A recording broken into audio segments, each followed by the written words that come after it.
All right, good afternoon, everybody. Thank you for joining us for our webinar today. It's 1 o'clock, so we're going to get started with the Retrofit Lighting Workbook Basics webinar. My name is Chris Brem. I am the Trade Ally Outreach Manager for the Pepco and Delmarva Power C&I Energy Savings Programs. I am joined today by my colleague Jason Guy. He's the Trade Ally Coordinator and with whom you will be dealing with increasingly over the next couple months. Today we're going to cover some basics about preparing and submitting our retrofit lighting workbooks in the Pepco and Delmarva Power programs for those lighting incentives.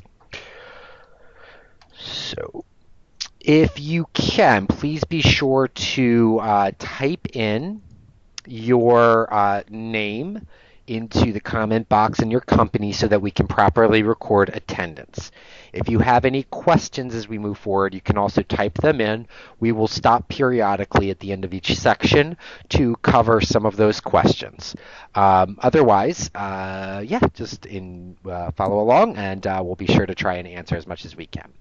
We will send out copies of these slides after the training today, as well as sending out a feedback form, and we would very much appreciate if you could complete that survey and return it to us so that we can track your feedback. It helps us make improvements to our trainings and make them more useful and valuable to you.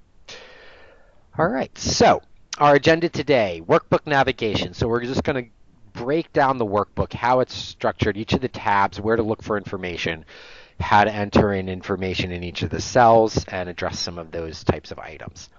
Our second section, review of critical notes. There are a number of notes in the workbook and in the technical sheet that you need to be aware of that help you identify the types of measure codes that you will be applying for, what types of measure codes different equipment fall under. So it's important to kind of pay attention to what some of those notes are. We will cover actually submitting the applications online using our online application system, the information you need to provide there, and how to properly upload forms when you do submit so you can submit your full application package. And we will also cover some Streamline tips and frequent flaws, as well as covering a few final announcements at the end of the webinar. So, without further ado, we'll get started here. Workbook navigation. When you download our workbook, currently I'm showing you version 1.2. We will be releasing some newer versions very soon here.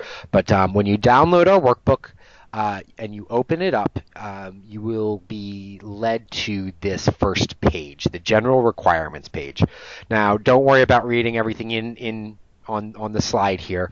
If you want to read it more closely, you can certainly just download and review it yourself. However, I just want to point out to you where information can be provided. The top section has some general information and general requirements regarding the types of equipment that qualifies for the program. So please be sure to review all of those requirements in detail. And if you have any questions along those requirements, be sure that you send us those questions and get that clarification. That covers general information, covers things like the type of TLED tubes that might qualify, currently, of course, being the Type C externally driven tubes, no ballast compatible or internally driven tubes, so on and so forth. Also at the bottom, we have a section that gives you some specific instructions about how to apply. So the basic steps and basic documents that must be provided as part of the application package in order to qualify. Furthermore, at the bottom, you will notice that there are a number of tabs that you would refer to in order to find different sections of the workbook. We're going to just cover very briefly each of those tabs and the information that is provided in those tabs so that you are comfortable with what's covered in each. So the very first tab, Retrofit LED Lighting. Click on that.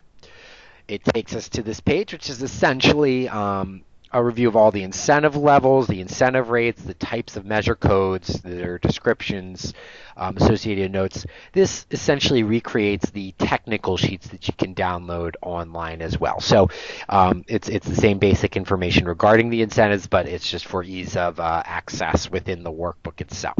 So our Retrofit LED lighting, you'll note, has measure codes. So these measure codes correspond to a specific measure description. In this case, we have LTL1A, which corresponds to PAR, BRR, and MR type lamps less than 30, 30 or less. So that's for hardwired fixtures only. So basic description of that measure code, what it corresponds to. In the column minimum watts reduced, so for every fixture or every lamp that you are installing in this measure code, each of those must reduce the watts by at least this much, if not more. The corresponding incentive per unit for that measure code, in this case we have $5 per lamp. And then finally, the very last, the last column there are the technical requirements and additional notes. So you'll see here 1A, 2A, and 3. There is a section at the bottom of the technical sheet. There's a section at the bottom of this page itself, of this tab itself, that has all of the notes, additional notes regarding each of the measure codes. Now, we will cover those notes, certain critical notes, in more detail later in this webinar, but any of the notes that apply to this specific measure code will be listed in this column here. Okay. Going back to general requirements. The next tab you see is Retrofit Lighting Controls. This accounts more specifically for our lighting controls, the different types that we see here. In this case, there's, again, a measure code. There's a proposed measure description, so an occupancy control that's wall-mounted, replacing a switch. Instead of minimum watts reduced, we typically require a minimum watts controlled standard for sensors being installed. So for a wall switch replacement sensor, it must control at least 25 watts or more to qualify for the incentive rate, in this case $25 per control. Again, we have some technical requirements. These are notes that, again, can correspond to notes listed at the bottom of the page. So you can refer to those notes on the technical sheet to cover exactly what additional criteria apply to that specific type of control. A couple of other things to note here on the controls page. It does refer to LTC 4 and LTC 6. Occupancy and daylight controls that correspond to continuous or step dimming capability. Please note that the units there refer to ballasts.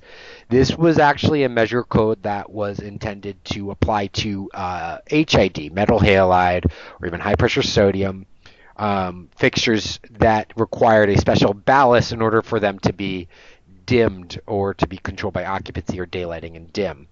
This does not apply to, for example, exterior LED equipment that has a step dimming or occupancy-based sensor or control system implemented. For those, you would have to apply via a custom application. The only controls that we are incentivizing using these prescriptive rates really apply to interior control systems.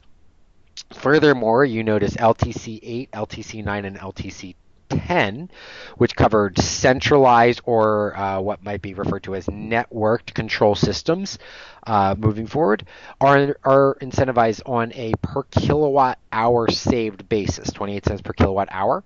That is essentially the custom rate for incentivizing these types of systems. You would apply for these via the custom application. You do not apply for these via the prescriptive application. So if you do implement a network control strategy using one of the systems that's listed on like the DLC network control qualified products list, you would do so with a custom application and document those savings that way. Returning to our general requirements. This page here, inventory instructions. We're not going to look at this in close detail, but if you have any questions about any of the cells within the lighting inventory sheet, if you have any questions about any of the data that you need to enter for those cells, what we're looking for, where to find it, any instructions. This is an excellent resource for you. Please be sure that you refer to it to answer your questions as a first resource rather than having to place out a call or something. You can oftentimes refer to this just to try and answer questions that may come up as you're trying to prepare the workbook. Okay. After that, we have our LED lighting inventory tab. Now we're going to look at this in closer detail about how to actually fill this out, but I just want to point out to you, when you open this up, this is an overview of the workbook where you're entering information. You have all these green cells and you see some white cells. Obviously, where you are absolutely required to enter in information are these green shaded areas. That corresponds in this case to LED existing and proposed fixtures. So for anything entered on each of those lines, all of those green shaded areas must be filled out.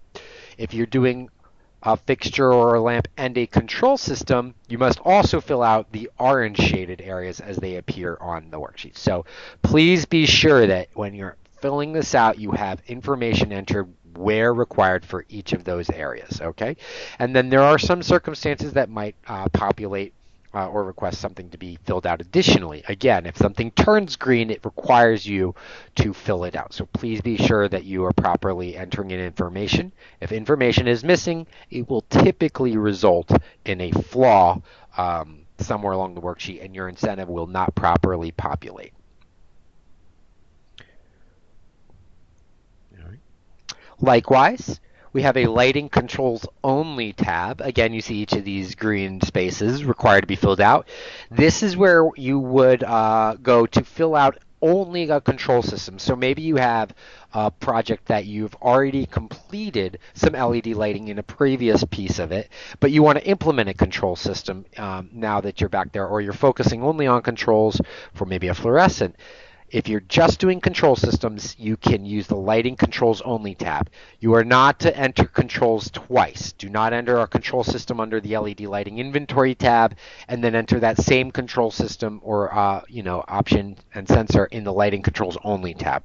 It's an either or. In this case, it's for controlling fixtures that are already existing, or maybe that you're controlling fixtures you're installing but not claiming an incentive on in the previous tab.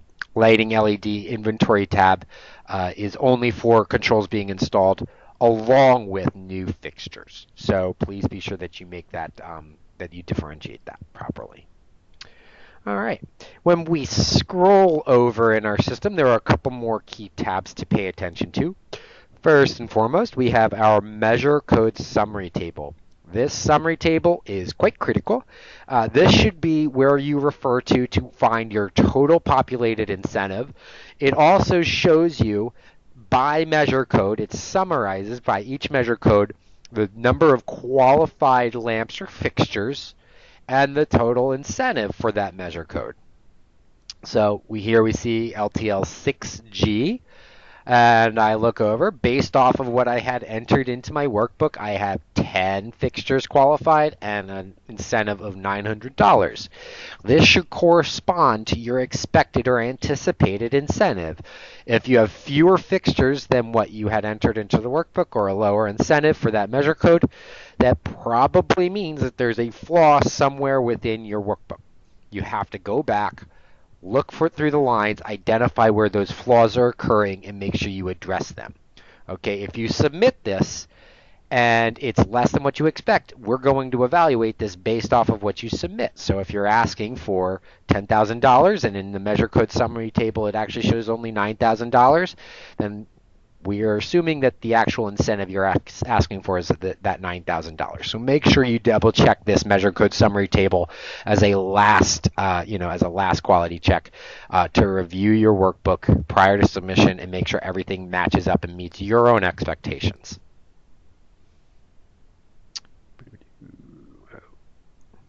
All right. After the measure code summary table, we have our existing fixture list. Another critical source of information for you. So we do require that you enter in existing equipment. When you open this up, you'll notice that there are a lot of different iterations of existing equipment, both ballast, for number of lamps, for the type of lamp that's being installed, the wattage of lamps. So we try to account for a lot of the different types of configurations. We go based off of fixture wattages. So we don't just care about the lamp itself. We care about the lamp with the ballast and what that overall fixture wattage represents. That is what you're going to have to achieve your wattage reduction against. So for example, we have this fluorescent 3-lamp 48-inch T8 instant start ballast with normal load output on the ballast. You'll notice that the total lamp wattage for that type of fixture is 96 watts. However, the watts per fixture, which is the most critical, is 85. That's because there's a ballast factor associated with this that is less than 1. So if you are trying to achieve a wattage reduction against this fixture, you have to achieve it against the 85 watts. If I'm doing maybe an LTL6G, a 2x4 fixture, that means I have to achieve at least 50 watts of reduction. That means I can't install anything that's greater than 35 watts per fixture if I'm doing a fixture for fixture replacement here. Otherwise, it will exceed the fixture wattage of 85 watts. It will not achieve that 50 watts minimum. Okay, so please be sure to notice that. Now, when you're going through this list, you'll see the fixture codes on the left-hand side. You can generally ignore those fixture codes, but you'll notice there are quite a few of them, as I mentioned. We give you a lot of ability to kind of identify specific configurations, specific ballast types, specific lamp types, so that you can properly select the correct configuration for the type of fixture that is existing. There are circumstances where, okay, you might have high output fixtures.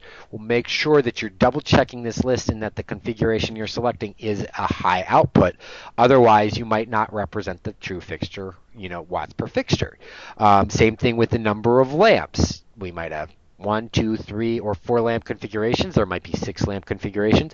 Make sure that you are properly selecting the number of existing lamps properly. And the same goes with our ballast. In most circumstances, this will be the specific configuration you're looking for on either IS ballast, normal load up, or the rapid start, RF ballast. So make sure you're trying to identify those types of ballast configurations. In this case, it's an electronic ballast. Under the ballast over here, if you have T12s, it's more likely to be a magnetic ballast, which has a greater than 1 factor. Make sure you're properly finding the configuration that corresponds to what's existing.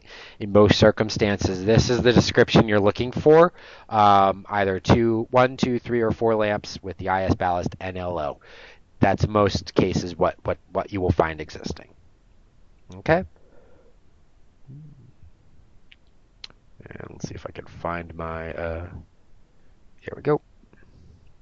There's also a final tab here, which again kind of lists some existing or replacement fixture lists that corresponded to some previous iterations of this workbook. Again, it's a source of information, a way to find existing configurations and what those wattages actually are. So you can always refer to this to see what the watts per fixture. It's another way of looking up those different configurations. So just an additional resource for you. All right. So now that we've covered each of the tabs at the bottom, we're going to jump into actually filling out the lighting inventory worksheet. So when we go to this tab, we come to a newer version, or a more close-up version here. You'll note, first and foremost, most importantly, check the tool version. Still currently version number 1.2. We will be releasing newer versions.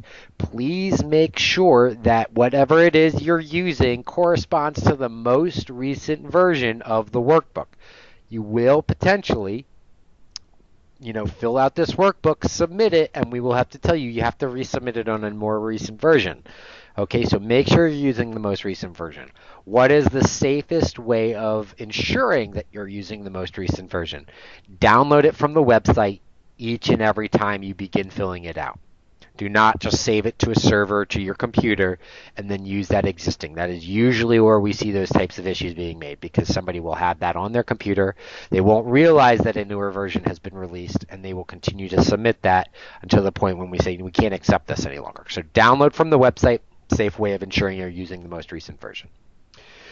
You will enter some unique project identifying information, a project name that you identify, the site address, city, and zip as corresponds, if possible, to what is listed on the utility bill itself, whatever that bill is. Now, there are obviously addresses that correspond to a bill. You might have a campus with multiple buildings or multiple addresses that correspond to one account, one bill. That's understandable. It should correspond, in this case, to whatever building or you're performing this work at. Okay, so enter that information there. You will also provide to us information about the company name, contact person, phone, and email for your company, who is actually filling out this worksheet, or an equivalent person who's familiar with this project. We will reach out to you if we have specific questions about the workbook, if there are flaws, or if we're just confused about something that you're proposing. We would like to have this information available to us so that we can reach out to the correct person and get that, get those questions answered. So please be sure that you're filling that information out as well. And last but not least, please be sure that you fill out the building type in drop-down moving forward. This will be especially important in newer versions of our workbook because we are going to a system where you will not enter in the annual hours. It will be based off the building type. So please be sure that this is filled out. If you're not filling this out, it's often going to create a flaw. And this is something we can't answer for you. You have to tell us what type of building this is. So if you want to make sure you get a quick review and without flaws, that drop down will be critical. If we scroll down on our workbook, we come to our line. So this is where we actually begin to enter in the existing and proposed scope for our projects. We do this on a line-by-line basis that generally corresponds to one line per space. Now, there are circumstances where you might have one space with multiple types of technology or multiple proposed new technologies, in which case you would split that space up onto separate lines. But yeah, you try to generally correspond one line per space if possible, and that'll keep things simple. The first column, C here, the location, is a unique space name or location name that you are entering. Please try to provide as much detail here as you can regarding that space. We don't want to see office written 25 times when it corresponds to 25 different offices without any additional information about those offices, because if we maybe do a pre-inspection or post-inspection, we have no way of identifying which office is which. That'll slow up the inspection, potentially resulting in flawed inspection or a failed inspection and require us having to come back. It takes you longer to get pre-approval or final approval, and it takes longer for you to get those rebates paid or get started on your project. Please enter unique identifying information here. Another little note, don't enter symbols like commas, dashes, exclamation points. Try to enter alphanumeric characters only, letters, numbers, into this field. There are some symbols that cause problems with calculations later on and can create some flaws. Column D, the interior or exterior. What's most important is that you're just identifying whether it is interior or whether it is exterior in the workbook. But if you are entering more specifically, generally speaking, an interior enclosed space is anything with, loosely defined, anything with 4 walls and a door. An interior open space is any space that has multiple walls or odd walls or doesn't have defined doors that can be closed. So think of like a corridor or a stairwell. It's more defined as an open space, whereas an individual private office or a conference room would be an enclosed space. Column E, space type. This is, again, a very important field for you to get right. We have a number of different space types. Please be sure that you are selecting the space type as accurately as you can. You'll notice in most cases it's fairly straightforward, but we have like office enclosed versus office open planned. We have different types of spaces, like there is one that's called a workshop versus a manufacturing space. Versus a garage space. We have a lot of folks who don't necessarily equate all of these properly or distinguish between them properly, and might select something that doesn't perfectly describe the type of space that they're working, that they're working in or that is existing. So we want you to do to the best of your ability to identify the type of space this is. And again, there are implications for how it calculates savings and how it calculates throughout the workbook. So if you have questions about the space type, please be sure to reach out to us and we can help clarify. Yeah, just try to pay attention to the spaces that you are selecting. Okay. Column F, existing device category. This is where you begin to identify the type of existing equipment that is currently on site based off of the audit that you have performed. So you will select the basic category. Here you can see that you have fluorescent T8 linear versus U-tubes for T8s. You have T12s. You'll see for HPS being high pressure sodium, incandescent halogen versus incandescent standard. You start by selecting the proper existing device category. Once you do that, based off of that, you will be able to select in column G the existing device code, which is essentially what we showed you in that wattage table previously, or the existing fixture list previously, where you have different configurations that you can select from that correspond to the category. So if I select fluorescent T8 linear, I will have all of those different fluorescent T8 linear configurations, whether they're 30 watts, whether they're 25 watts, or if it's no wattage identified, it will correspond to a standard lamp, which would be 32 watt lamps. Again, IS instant start ballast with normal load operation and electronic ballast specifically. And then, of course, in the parentheses corresponds to the number of lamps existing. So I'll enter that information, select that from my drop down, and then that would correspond to the existing device that I have existing. Finally, you will enter in the existing device quantity. Of course, this should correspond to how many are actually existing within that space. So please be sure to identify this properly. We will find these during pre-inspections.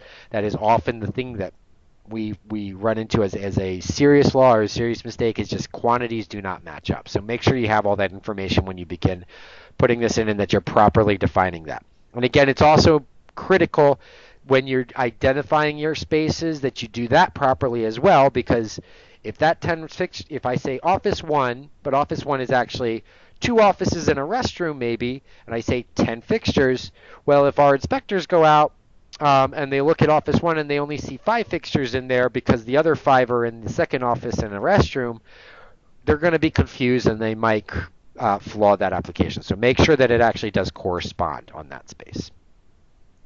Scrolling to the right, this is where we enter in our proposed scope for the project. This is how you begin populating your incentive. So likewise, you will select from a drop-down a proposed device category. This generally corresponds to the category types that you see on that previous technical sheet with the incentive rates, so on and so forth. So in this case, I want to select a new LED recessed surface troffer panel or strip fixture, replacing 3 lamps or more, okay, as compared to replacing 2 lamps or less. So actually, in this case, I'm selecting replacing a fixture containing 2 lamps for whatever reason that may be. But so you want to make sure that you're selecting the description that corresponds to the measure code that you want to select for that line. Under proposed device information, including the reported watts, you will enter in the LED manufacturer, the fixture manufacturer, and the model number exactly as it appears on the Design Lights Consortium qualified product list or on the Energy Star certified product lists. Okay, we don't want you to enter this information as it's pulled from a manufacturer's technical specification or cut sheet. Okay, it is critical that you're entering it based off of how it appears on Design Lights Consortium or on the Energy Star lists. When we do our reviews, we have a database in the background that actually compares the model numbers here versus the model numbers on the Design Lights list, and we'll match them up properly. That does mean that we want you to include all the X's, the commas, the spaces, the brackets, the dashes, apostrophes, any of those kinds of specification placeholders that appear on either of the certified lists they need to appear exactly the same way within our workbook. The easiest way of ensuring that is just to copy and paste, copy from the Design Lights Consortium or Energy Star lists and paste those model numbers directly into our workbook. That is acceptable, and it will allow you to identify. But please be sure that it does correspond to the specific model number you want to use, or correspond to the model number that you've submitted as part of your screenshot in the application package. If it does not, we'll identify that discrepancy, and we'll have to flaw it and ask you to resubmit. You will enter in your proposed LED device fixture quantities. Please note that we incentivize based off of the quantities entered in this space. It does require you can't necessarily incentivize more than what is existing. However, if you do run into circumstances where maybe you need to, you're planning on installing fewer to meet a wattage reduction requirement, you can install fewer. So maybe I couldn't meet a wattage reduction requirement based off of installing a 1-for-1 replacement. Instead, I could propose to install only 8. If that met that requirement, then I would be able to, or for wattage reduction, then I could say I'm installing 8, and I will be incentivized only for 8. Okay. And then, of course, reported watts per proposed fixture or device. Again, this has to be pulled from Design Lights Consortium or the Energy Star list. Do not refer to the manufacturer's cut sheet or spec sheets to pull the wattage.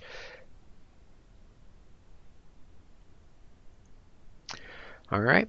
Now, as I mentioned, previously, a newer version of our worksheet will actually be removing this annual hours of operation, as that will just be an automatically stated based off the building type and the space types.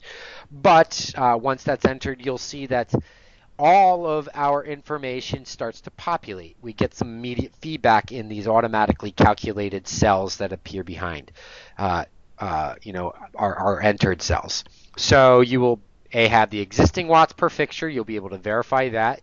You'll have the existing device quantities and the incentivized unit quantity, so how many of the proposed quantities or proposed fixtures actually qualify, the total existing and the total proposed wattage, the minimum wattage reduction that's required, and then critically, whether or not I'm meeting that minimum wattage reduction. If you are seeing in this column V a no, it means that line does not meet the wattage reduction requirement. Do not send us that workbook if it says a no. That's obviously a flaw, and we will not be able to pre-approve it as scoped. So you have a couple of options there. First and foremost, you can just select a different fixture with a lower wattage that does meet the requirement. You can, of course, install fewer total proposed quantities until you do meet that requirement. So as long as the average wattage reduction per proposed fixture meets the minimum wattage reduction required, you can get that qualified. So if that means I have 30 existing and I can only install 20 proposed to meet the wattage reduction, then you can get the incentive per 20. You do have the option of maybe selecting a lower measure code as another way. So LTL6G, for example, requires a minimum wattage reduction of 50 watts per fixture proposed, whereas LTL6F has a lower wattage reduction. It does have a lower incentive per unit, but that is an option that you can choose. Instead of qualifying or selecting LTL6G, the replacing 3 or more lamps trough or description, you can say I'm going to go with LTL6F, replacing trough or strip or panel with fixture existing with 2 or fewer lamps existing. So choosing that option will give a lower wattage per fixture reduction requirement of 25 watts, a lower incentive, but again would meet the requirement. Last but not least, let's say you can't change the fixture, you can't meet the minimum wattage reduction requirement, and you're not going to make any other changes. You can't install fewer fixtures or slide down a scale. Then if that's the case and you're sticking with everything, then just get rid of the line. Don't include it as part of the scope of your project. You should only really scope on the lines that will be incentivized. We don't want any extra work that you're not claiming for incentive to be incorporated or included in the workbook. Okay, so only scope the piece of the project that you are actually trying to incentivize. All right, The last section, as we showed, is if you are also installing controls, you will be able to specify the control types in this section here. So you'll notice you have the different control type descriptions, whether it's an occupancy control, wall mount, fixture mount, remote, or ceiling mounted. You'll select that option there.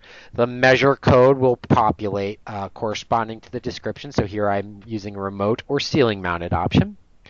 You'll enter in the quantity of controls that you're installing and the control manufacturer. So long as the quantity of controls that you're installing meets the minimum watts controlled requirement, you'll notice that a control incentive will populate and a control incentive quantity will populate properly, so you will qualify for that incentive. Let's say in my project I'm installing 5 controls. I have it's in a corridor, I have these weird hallway spaces, and in order to properly install these control systems, I need to install 5 within this space to get proper coverage. However, when I'm entering it into my worksheet, by entering that 5 in, I don't qualify because I don't have enough watts controlled, per sensor. If that is the case, don't type in the 5. You can just install a fewer number or try to incentivize a fewer number of controls and then meet that minimum watts controlled. So maybe that's 4 or 3 to meet the requirement. Then only enter in 4 or 3, and we will still provide an incentive for the number of controls that do qualify. Okay, so you don't have to actually specify every one that you actually install. You do have to specify for the ones that will qualify for the minimum watts controlled. All right. So that's pretty much how you enter the lighting LED inventory. At the very end, you do get a line-by-line verification here of the number of fixtures, what that fixture incentive is, the control incentive, and then the total line incentive. It's again just a very quick way of identifying for you if you have to look within your workbook to see which lines are qualifying, which lines are not.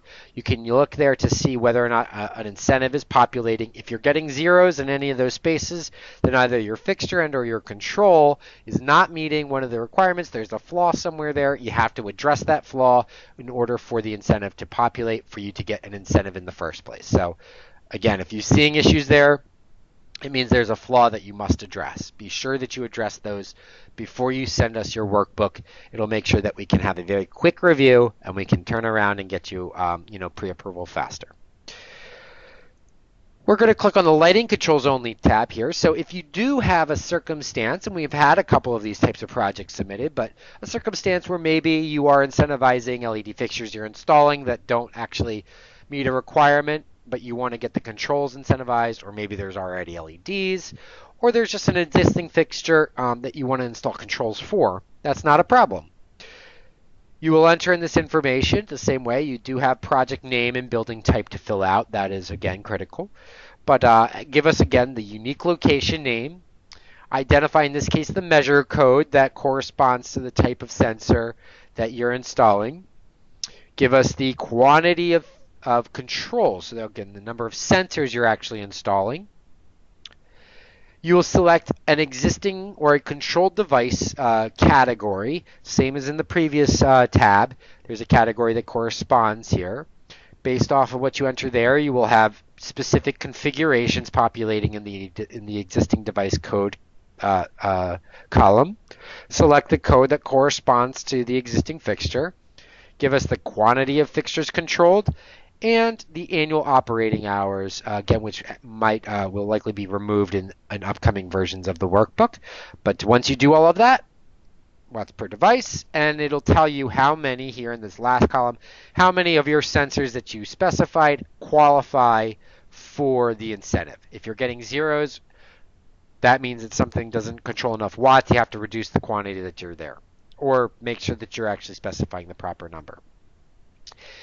If you have existing LED equipment, or you're installing LED equipment to be controlled, you go through the same basic process of specifying the sensor type, but when you go into your drop-down for device category, you'll notice that in there one of the options is existing LED device. If I choose that option, you'll notice that column K, the existing device code, kind of goes away. You won't be able to enter in information there. But column J will populate if the existing LED device. What you're going to do there is enter the watts per fixture of the existing LED device, or at least the average wattage of the LED devices, and that should be a weighted average, that you're controlling with this sensor. Okay, so whether if you have a 2x2 that's 25 or 50 watts and a 2x4 that's 100 watts, and you're controlling both of those fixtures with one sensor, you would obviously enter it as the average being 75 watts in that column. But whatever that wattage is per device, you enter that there. You'll know the watts per device will again populate. Give us the number of fixtures being controlled, the annual hours in this case, and then again it'll tell you the number of controls that actually qualify for incentives. So if you're just seeking to install prescriptive or predefined control systems, you will enter that information as seen here. Okay? And with that, that's basically how you fill out the workbooks. So at this point in time, I'm actually going to pause and check with Jason to see if we have any questions that were submitted during that section. We don't have any questions yet, but I do want to reiterate for anyone who came in late, if you could enter your name and your company in the conversation box, that we can take your attendance. And if you have any questions, then type those in as well. All right, thank you very much, Jason. All right, so our next section is a review of critical notes.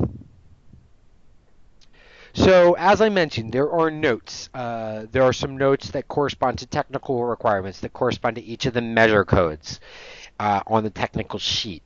It is important that you review those notes in detail, and if just to feel comfortable with what they're saying. They do currently determine whether certain fixtures qualify for specific types of measure codes and incentive rates.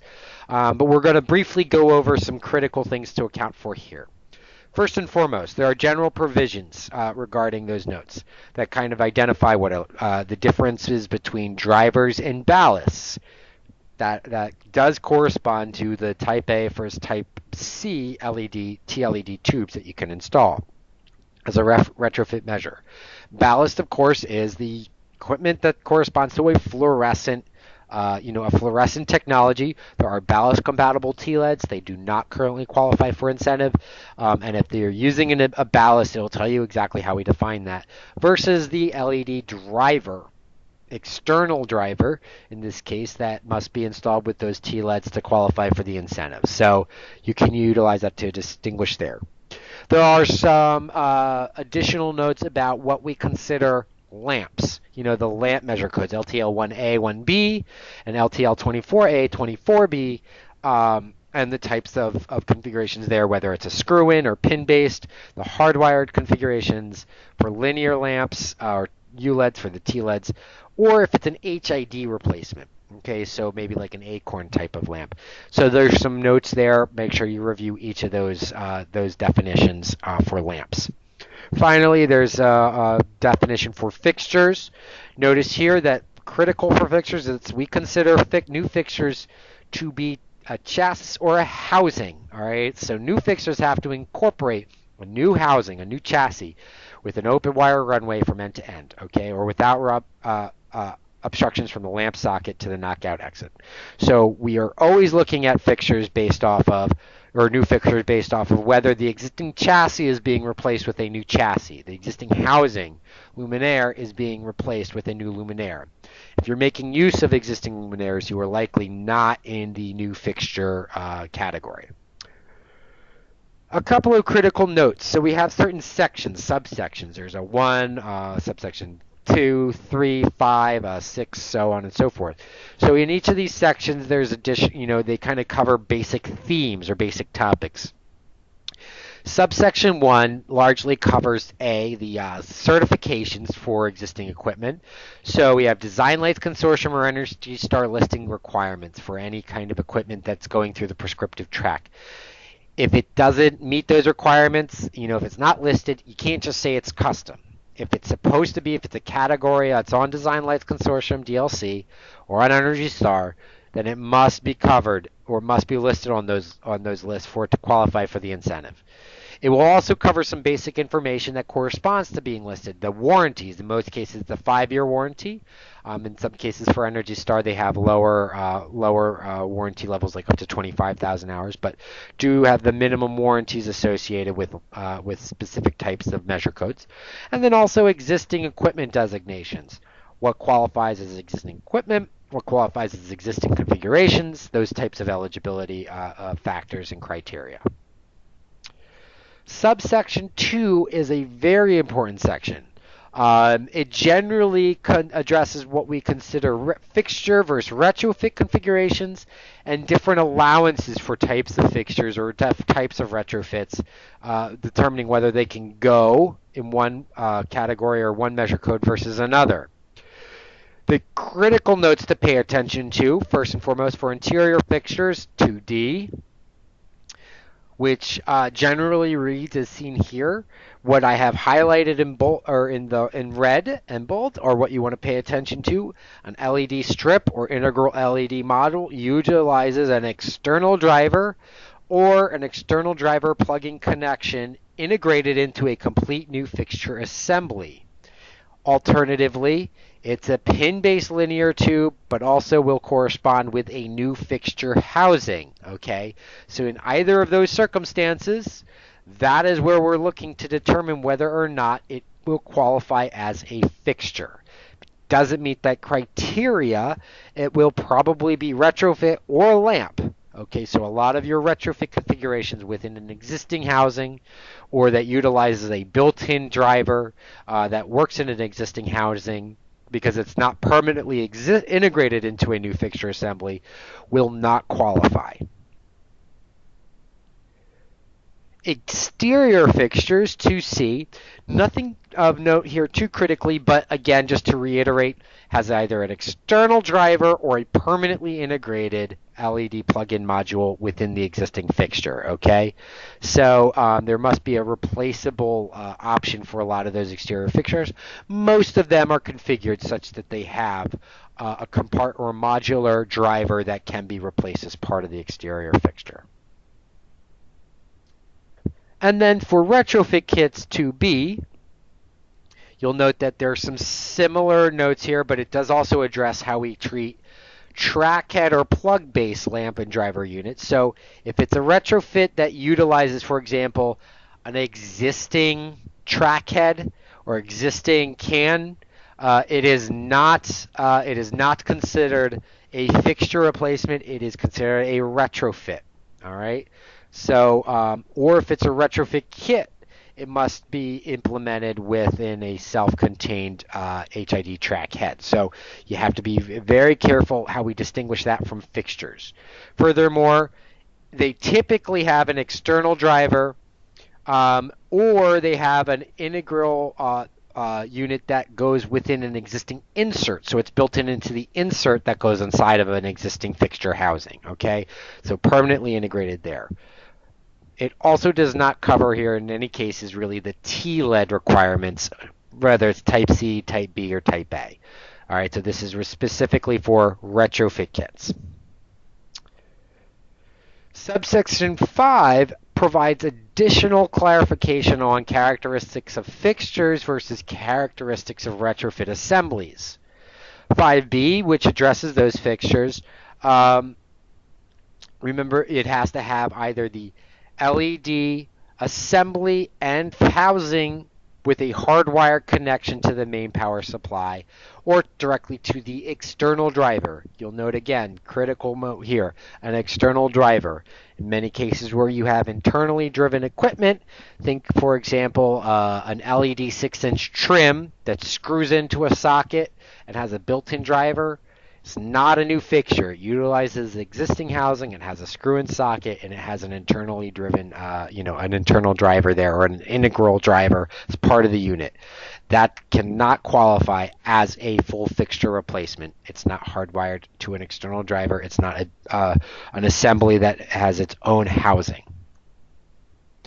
Whereas our assemblies in 5A basically, again, have an external driver or that removes existing equipment, guts existing equipment, takes out sockets, takes out maybe reflector units, takes out certain ballast covers if that's associated with it. So a complete gut of an existing fixture or an existing assembly with a new LED assembly or insert that goes into that fixture. Okay. So again, note 5A clarifies how we determine or distinguish retrofit assemblies and inserts versus the fixtures, and distinguishes them from like a lamp, a replacement. Some additional key notes in that critical note or in that notes section. Subsection 3 clearly identifies when you can go custom versus whether it does not qualify. So if there is a non-DLC category, a niche category, maybe like an agricultural lamp, or maybe a technology that's not covered by DLC or Energy Star, such as fluorescent induction, if that's something you're intending to utilize, that's a type of opportunity that can go via the custom application.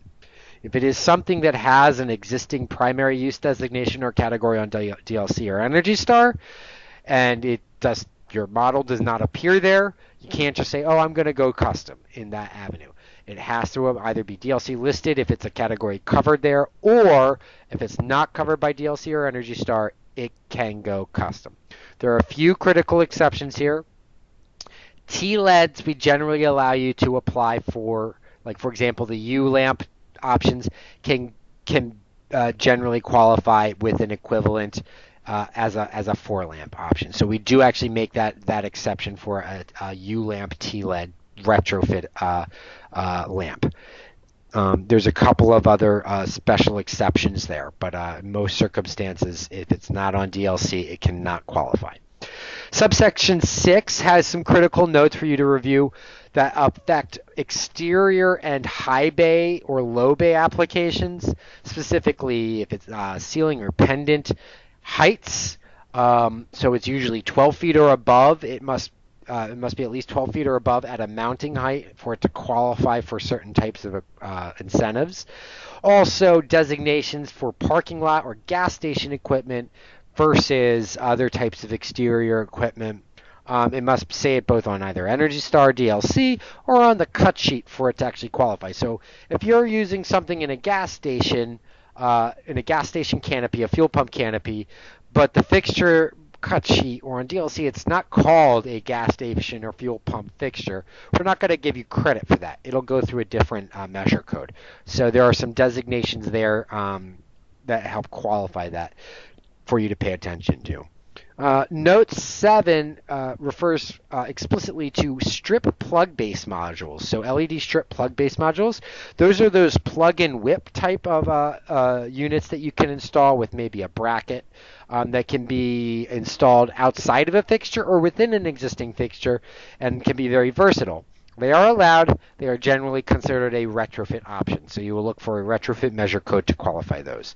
And notes 8 through 13, those sections generally refer to control systems, control sensors, and specifics there. So please be sure that you read and review those notes closely to help guide you in terms of the types of measure codes that your equipment might qualify for. For a little further guidance, we have actually created a few key questions that you can ask yourself to determine what type of measure code you have. We've kind of split up our fixture versus our retrofit measure code options, and of course then there are the lamps, but so that to help you understand which is a fixture measure code versus which is a retrofit assembly measure code. So our fixture measure codes 6A through H, 7C, 7D, 7E, 8A, 8B, 10A through C, 14A through G, and 16. Generally refer to whole fixture replacements must meet all the requirements of a new fixture, including that new housing or chassis requirement for it to qualify for those. Our retrofit measures are 8C, 8D, 9A, 9C, and with the T-LEDs, those are generally covered by LTL 20I through 20L. All right, so please make sure you distinguish them. You're either going to be an either or for those, depending on whether it's a retrofit or a fixture. There are a couple of key questions you can ask yourself, and we're just going to follow along here with this decision tree to try and address, whether it's a fixture or whether it's a retrofit or a lamp. So first and foremost, is the fixture housing being replaced? Is what you're installing, are you removing a troffer? Are you removing a can?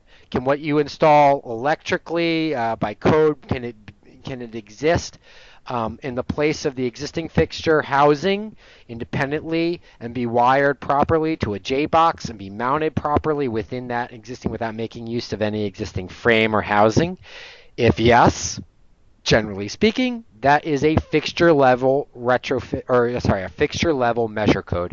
You can apply and receive those types of incentives.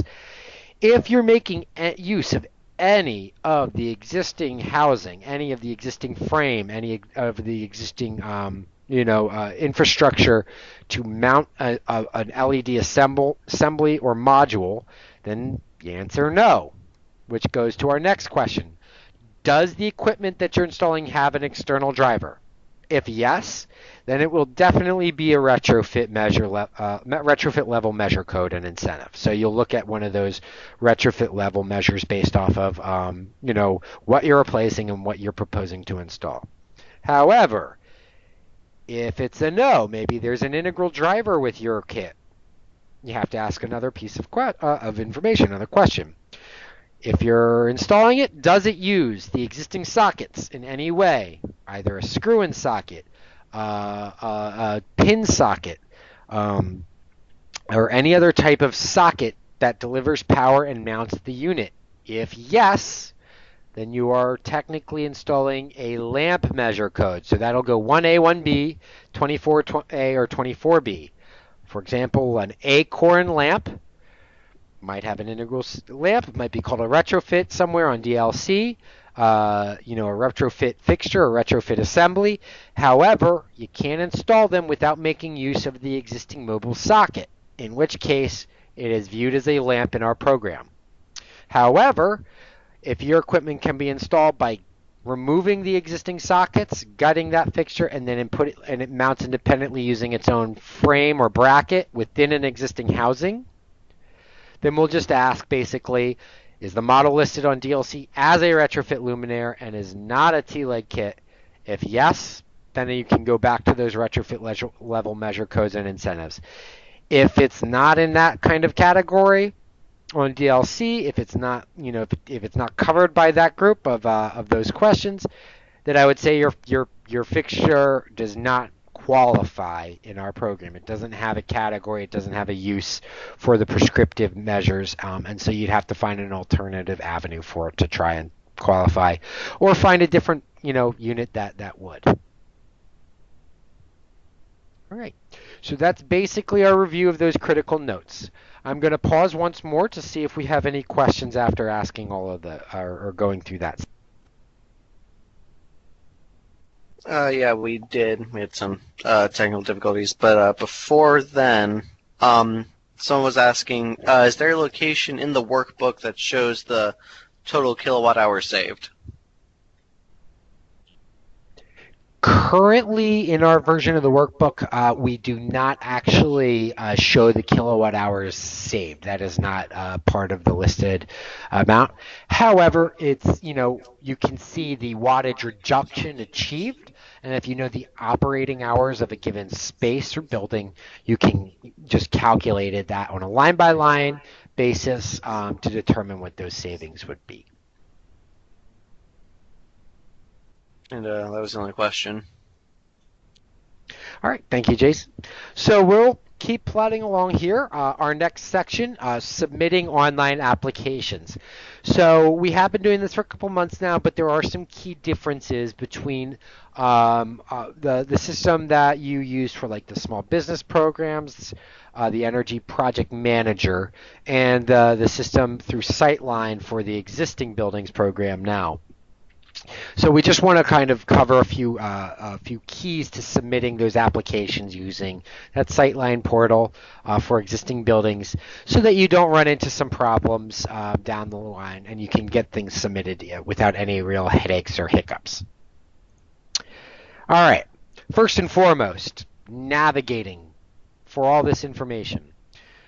You'll go to pepco.com/business or delmarva.com/business and select the existing or large businesses or buildings option within that page, which will navigate you to the medium-large business landing page as we see here. You'll come to this page, Energy Incentives for your business. Eligibility essentially tells you what kinds of facilities qualify. If you can go via the small business program, there's a direct link to guide you there. But you'll notice that we have basic information under Begin Your Application Process. If you're trying to access the workbook or technical sheets for the Retrofit Lighting program or any of the other prescriptive measures or custom measures in the existing buildings program, you click on this Forms and Documents bullet here, and that'll allow you to see or access all those links in those forms. Okay, so that's where you find that. To access the terms and conditions in order to have your customers sign that, you would access by clicking on this bullet here. Otherwise, if you're ready to begin your application, you will select this link, select your project. Upon doing so, you'll be taken to a page that gives you each of the different tracks. If you have to submit, for example, a company profile to add your company to our list, in the application system, you'll select C&I Contract Manager Portal. If you're doing just a standard C&I prescriptive, HVAC, a variable frequency drive, kitchen prescriptive equipment measure, you will select this prescriptive measure code or this prescriptive application link. Otherwise, you'll notice one here, C&I prescriptive-retrofit lighting, specifically for lighting applications. When you click on this, it'll open up and you'll notice an opportunity to select Apply or Manage Application. Upon doing so, you'll come to the application, the Begin Application page. It'll have application instructions. There's another link here for both the workbook itself, the Excel spreadsheet workbook, the technical sheet, and again, another link for terms and conditions if you need to access any of that. On the left-hand side, I just want to point out, you will note that you can both apply now or get a new application or manage applications if you're trying to add documents or manage an existing application. Select Manage Applications if you just want to go to your general dashboard page to see status of existing applications or to upload additional documentation for new applications that you have to submit. Otherwise, if you are ready to begin your application, you will have the opportunity by clicking on this button at the bottom, Begin Application. That may prompt you to sign into your actual account center profile or user. It's usually your username, which is your email address, and your password. As a note, if you've previously participated in the BGE or SMECO programs, or maybe you've done applications in either Pepco or Delmarva, and let's say I've done in Delmarva and now I want to apply in Pepco, it's the same username throughout. That same email address and same password combination will let you access the application system here. But once you're ready to begin, we're not going to go through the entire application. It generally corresponds to the same entry information or input information that you had from the previous workbooks or the previous applications you did prior to April 1st. But there are some key differences. And first and foremost, we have this Facility Information tab. You'll note the first three options, first name and last name and company. There's this little red, they're all asterisk. There's a little red note there, first and last or company. Please actually enter in what it's asking for. So if it's asking for the first name, give us a first name of a customer point of contact. Give us the last name of a customer point of contact, and give us the company name of the customer's company. Do not enter your own company's information here for facility information. This should correspond to the premise address, the premise company, the site address, the site company, and enter that information there. Do not just type in the company name 3 times. Do not enter your own company information here. You will enter that or select that as a contractor when you're filling out that option later on. So please give us a customer first name, a customer last name, and the company information here. The next section below this is the customer mailing information. Again, we do not want your own information, your company's contact or point of contact information. This should always be a customer point of contact first name, a customer point of contact last name, and a customer company name, okay? Obviously, we're giving you this opportunity if there's a different mailing address, or maybe there's a headquarters or different main address, correspondence address, and contact info for the customer that differs from the site itself. So maybe the site is a facilities manager or a maintenance person there that we would contact to set up an inspection or something. However, for the customer key contact, we have here a VP, treasurer, or an energy manager, or somebody else who might be familiar with the project. And there's that differentiation. You would enter that information as it appears here. There are a couple of things that you will be able to do. You note this button here, same as above. You can click that if the information is identical to the facility information. You'll also know this little checkbox, Save Contact for later use in your contact list. It's there for both the facility and the customer mailing information. If this is a repeat customer or a repeat contact, so maybe you have a main, a company that has several different sites, several different branches, but they have a key point of contact for all those different buildings, and you want to save this point of contact, you can select that box. Please note, you only have to do that once. If you do that once, it'll save it under your existing contact drop-down list, so it's an easy way to fill out this information automatically.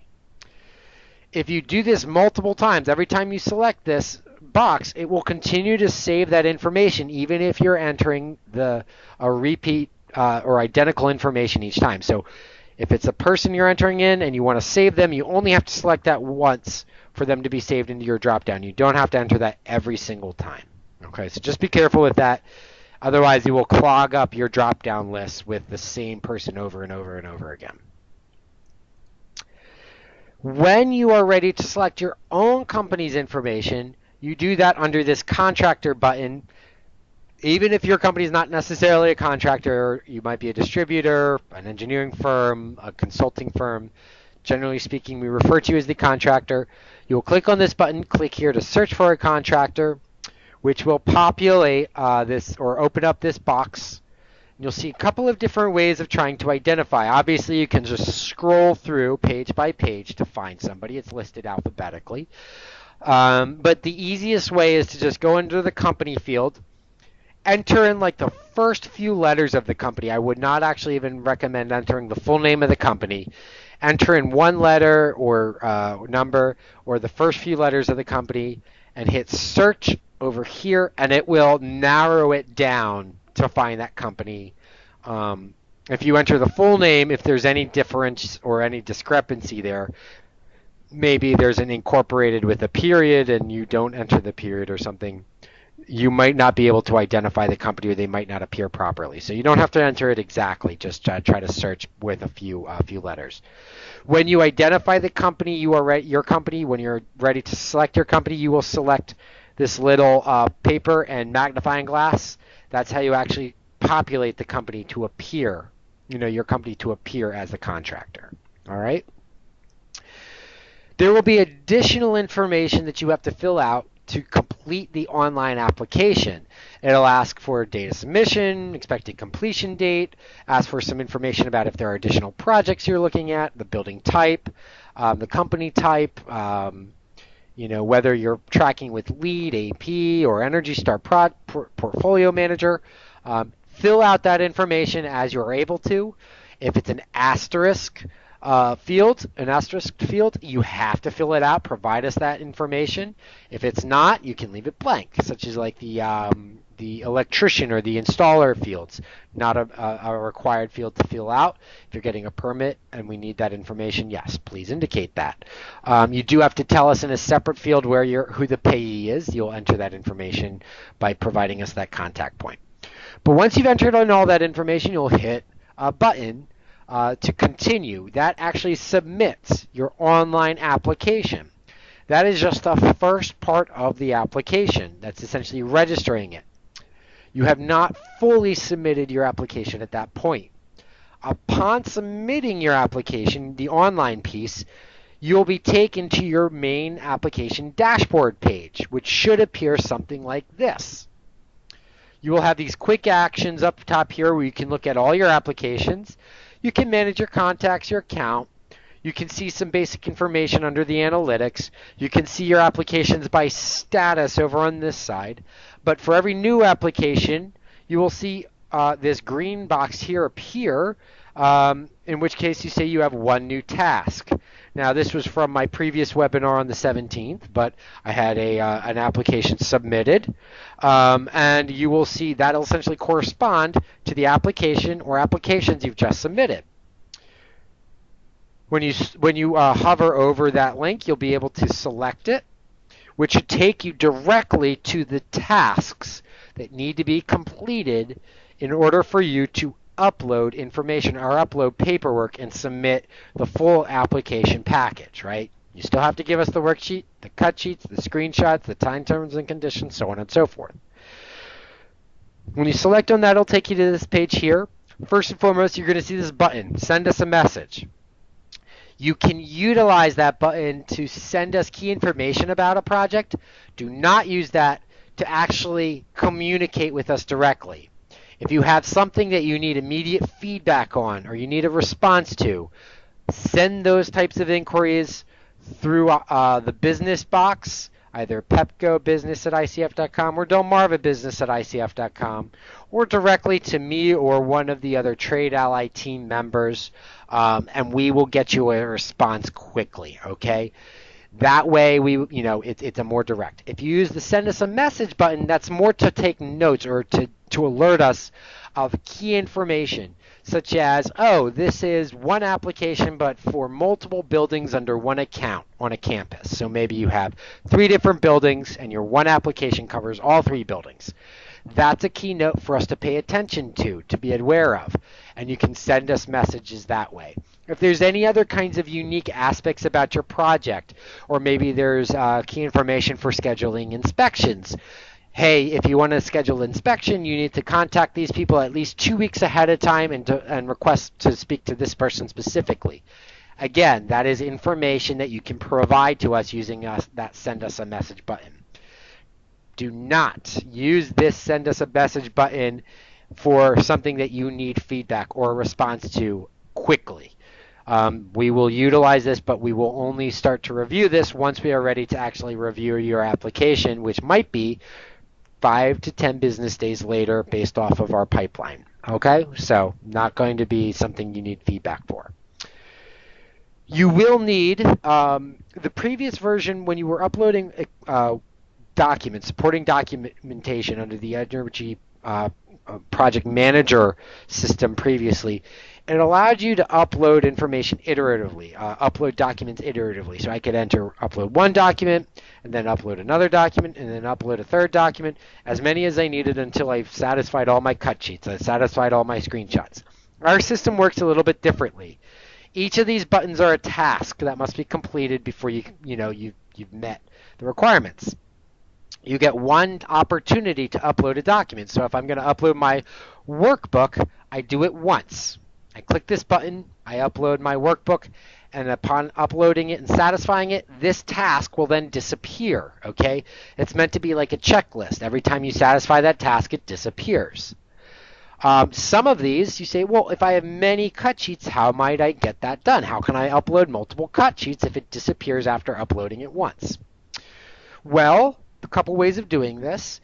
You can either make one big PDF file or one big file that has all of your cut sheets included in that file that you would upload together.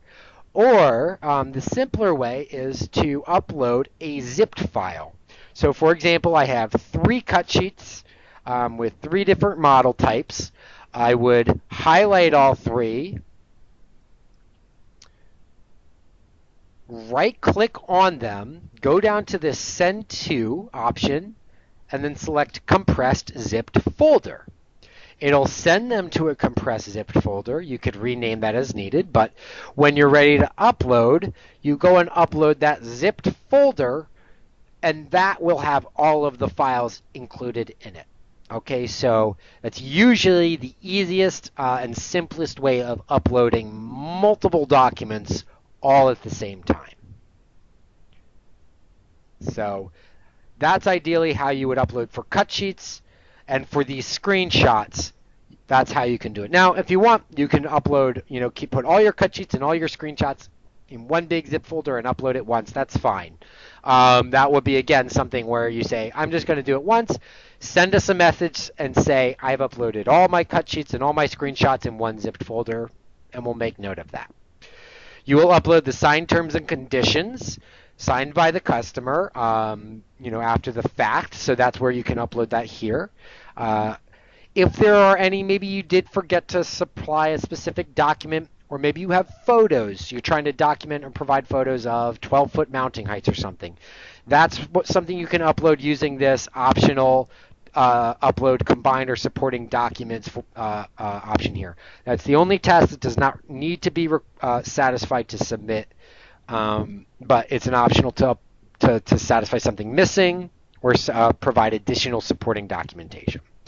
When you are ready to submit your full application package, you will click this button down here at the bottom, Complete Tasks, All Documents Uploaded, Submit for Processing. That will push it through into the review queue and reserve your place in line to have your application reviewed. If you do not hit that button, then your application will remain in a specific status called Application Received, Awaiting Additional Documents Uploaded, or Documentation Upload. It will remain in that status, which will allow you to upload documents for 3 days. So every time you submit an online application, you will have up to 3 additional days to provide us all the supporting documentation, after which our system, just so we don't let anything fall through the cracks, will grab that package, will grab that application, and automatically forward it through to hold a place in line. If one of your documents, if a terms and conditions, a workbook, cut sheets, or screenshots are missing, we will flaw it, send it back to you to provide those documents, and you will lose your place in line, okay? So ideally, you will upload everything, you will submit your applications when you have all of your paperwork ready to go, or if you know for a fact that you can provide it within that 3-day time frame, all right? Do not submit your applications until then. You will lose your place in line, and it will take longer for your project to be reviewed, okay? So we only start, really, once it gets that place in line when you've hit either this button down here or it's after that 3 days has passed. All right. So before we jump into our Streamline tips and frequent flaws section, I'm going to pause real quick and see if there are any additional questions. Jason? No more questions at the moment. All right. Excellent. Just a reminder, you can type those into the conversation box. All right, just a few tips and some frequent flaws that we often see during the submission of these workbooks. This is just meant to help guide you so you can get a pre-approval as quickly as possible. If you take into account these flaws, if you you try to streamline your submissions, it'll just be the fastest way, and it'll get you to pre-approval. Every time we have to flaw something and send it back to you, it delays your pre-approvals. It takes longer. Other people jump in front of you, and we start working on other projects. And it also just slows the overall pre-approval process or post-technical review processes down, which delays other people's applications. So this is meant to help you really identify ways to pre-approve fast or quickly. Okay, I was just notified that there was one question from the last section, so we're going to pause real quick here. How can you go back to a submitted application to amend it or add new supporting documents? Excellent question. So let's say you've submitted your application. Once you do so, it actually locks it. You can't make any changes or provide any additional supporting documentation. If that is the case, email us directly with that note, and we can give you access by placing it in a flawed status. Or, more ideally, is you will just send those documents to either the pepcobusiness@icf.com email address or the delmarvabusiness@icf.com address. Reference, once you submit the application, you'll get a welcome letter. That has a project number. Reference that project number in the subject line, and you will be able to, we'll know exactly which project you're referring to, and just request. Say, hey, I needed to provide this. Please upload this to this project. Or I have to request a revised pre-approval with a new workbook or with a new model or whatever it is you're asking. Send it to the email. Use the project ID in the subject line and tell us what you're trying to do in the body. And our staff, our customer care staff will be able to upload that on your behalf on the back end, okay? So yeah, just request, let us know, and we'll be able to get to it faster. Otherwise, if you just wait on it, we'll review it. If something's missing, we'll flaw it. We'll open it up to you, and that will give you the opportunity to upload additional documentation on the back, after it's been flawed. Okay? All right, so we're going to go ahead with these strategies, Streamline strategies and tips.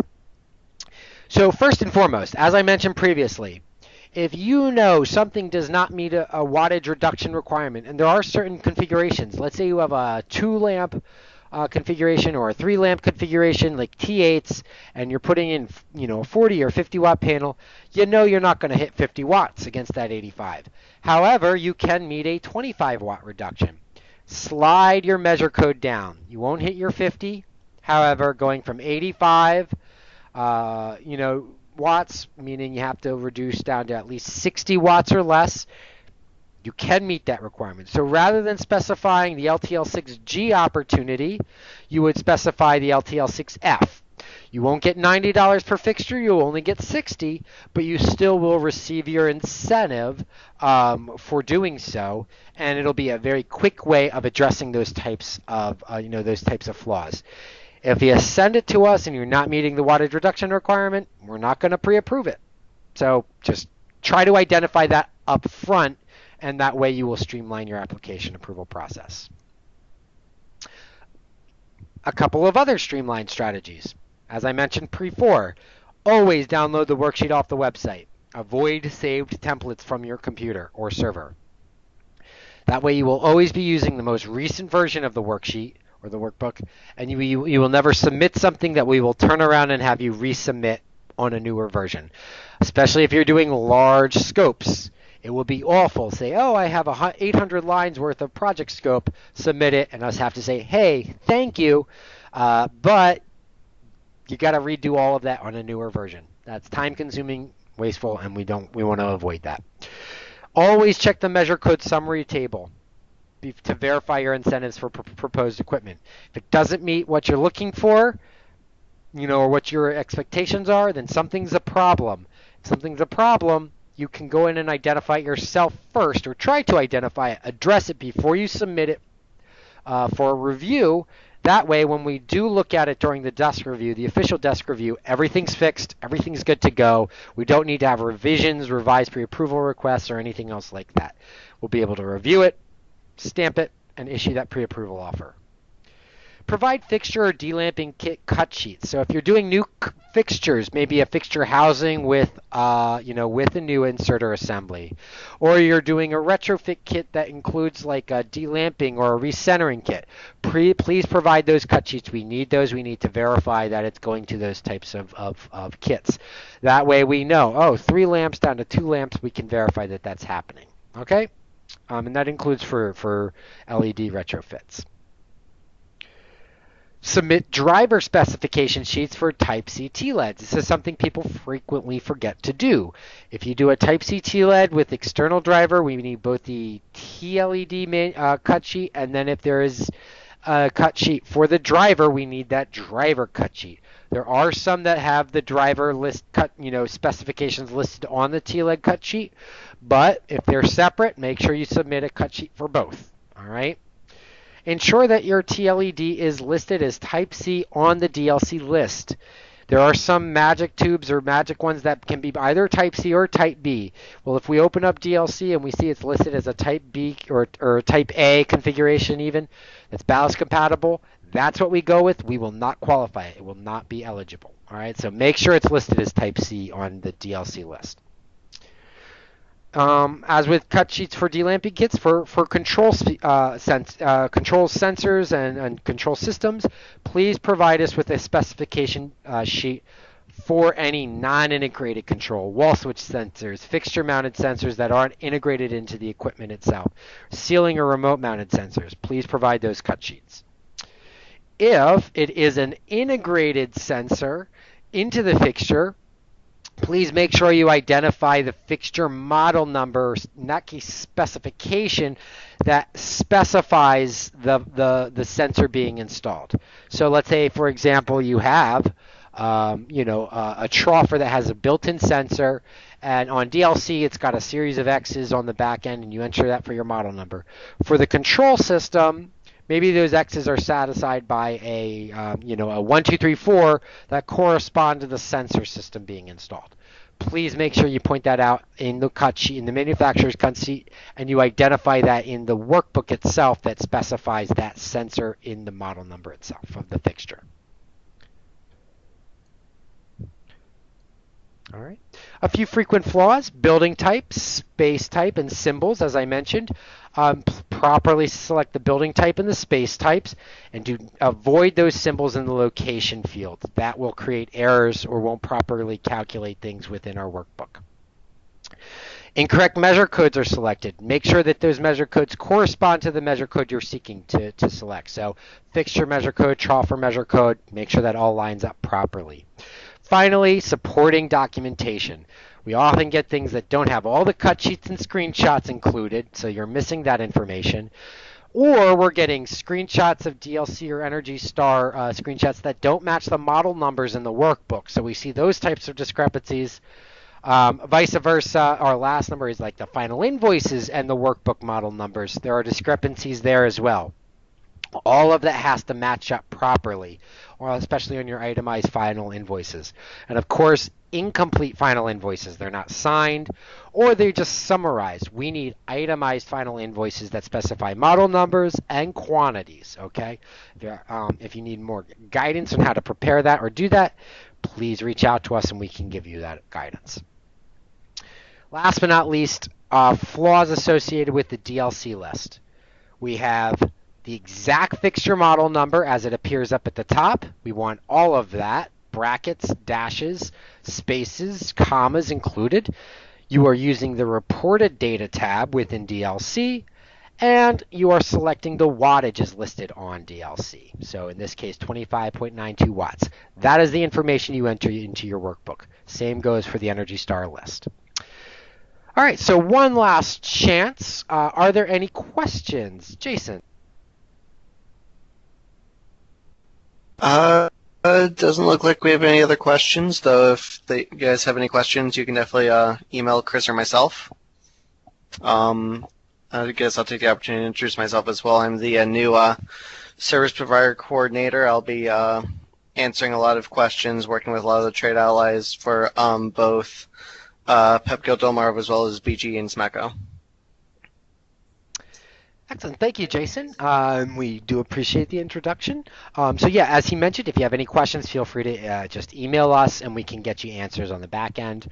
A few final announcements. As I mentioned, there is going to be a new workbook version. I believe it'll be 1.4 coming out with calculation and drop-down fixes, and also that deemed annual hours. You will not have to enter in annual hours. We are trying to provide access to pre-approved workbooks, so once you get pre-approval, there will be a zipped folder that has all your pre-approved documents, including the workbook uploaded, so you can see any changes or what was pre-approved if there are any changes made. Submission documents. We no longer require W-9s to be submitted or utility to be submitted as mandatory required submission documents for these prescriptive applications. So all we need are the cut sheets, the screenshots, the workbook, and the signed terms and conditions. Also, the newer versions of our workbooks will be 1,000-line workbooks. So if you have these larger versions, that's fine. In the meantime, until you do have 100% access, if you have large workbooks, we do have a 1,000-line workbook available. So make sure you ask us for access to that. We will send it to you. A few upcoming trainings and events. We have a trade ally and customer meeting for both Delmarva Power and Pepco. The Delmarva Power will be held on September 27th in Salisbury, Maryland. The Pepco will be in Greenbelt on the 28th. excellent opportunity. We're going to have some speakers discuss the programs. We're going to have some vendor exhibitors with booths. We'll have some customers there, so good opportunity for interaction there. So it'll be a great way to learn more about the programs. We're covering the entire portfolio here. So the small business programs, the existing buildings programs, new construction. So we'll have a lot of content. So I definitely encourage you to attend. Please reach out to me if you are interested in attending, and we can get you registered. New construction design-based lighting webinar. So our design-based lighting program is a little bit different in terms of how you enter that information. We have that on the 21st as a webinar and October 3rd for the replay. We will have 2 advanced lighting solutions trainings, the first being at our ICF office in Rockville on October 25th. The next will be at the Ward Museum in Salisbury on October 26th, and we will be sending out invites there, so please be on the lookout for that. Finally, we have a custom measures training, the first on the 8th in Pepco at our ICF office in Rockville, and at the Eastern Shore Conservation Center on November 16th in Easton, Maryland. Kind of a repeat there. If you have to contact us directly, this is our new Trade Ally team. There's myself, Chris Brown, the Mechanical Outreach Manager. You can reach me there. We have some new folks joining the team. Jocelyn Grauer is our Outreach Manager for Lighting and Appliances. So you can reach her at jocelyn.grauer@icf.com. And we have Jason Guy, who just introduced himself. He is the coordinator, and you can reach him at jason.guy@icf.com or each of their respective phone numbers. So you'll be dealing with them increasingly, and they'll be excellent resources for you to ask questions. And of course, if you have any general program-related questions, you can always reach out to any of our contact numbers. For Pepco, 866-353-5798. For Delmarva, 866-353-5799. For our existing buildings, retro commissioning, new construction programs, you can reach us at pepcobusiness@icf.com or delmarvabusiness@icf.com. The multifamily programs at multifamily@pepco.com or at delmarva.com. And for small business, multi-dwelling, and combined heat and power programs, you can send inquiries to pepco.energysavings@lmco.com or delmarva.energysavings@lmco.com. So with that, we can conclude our webinar. If you have, again, any final questions, please feel free to let us know. We will send out those slides. It does sound like there's one final question, so we'll try to answer that before we end the session here. Jason? Yeah. So we have one question. Under terms and conditions, it asks that a certified energy auditor be on staff. What in Pepco's eyes certifies you, or what do you want to see on that? Is there a particular program or certification that you want? So currently in the Pepco and Delmarva Power existing buildings programs, there are no minimum requirements to submit an application. You do have to register your company by submitting a company profile, but you do not have to provide any additional supporting documentation at this time. If you are seeking to be a small business trade ally, you can reach out to the to the small business email address, and they can provide additional guidance. But there are specific requirements there for licensing, certification, and insurance. That includes certifications as either a certified energy auditor or auditor in training, a certified energy manager, as provided by Association of Energy Engineers, lead AP designations through the USGBC. There are a couple of other BOMI designations or other auditing certifications and designations that you can provide. They will be able to provide you with a full list of the acceptable certifications there.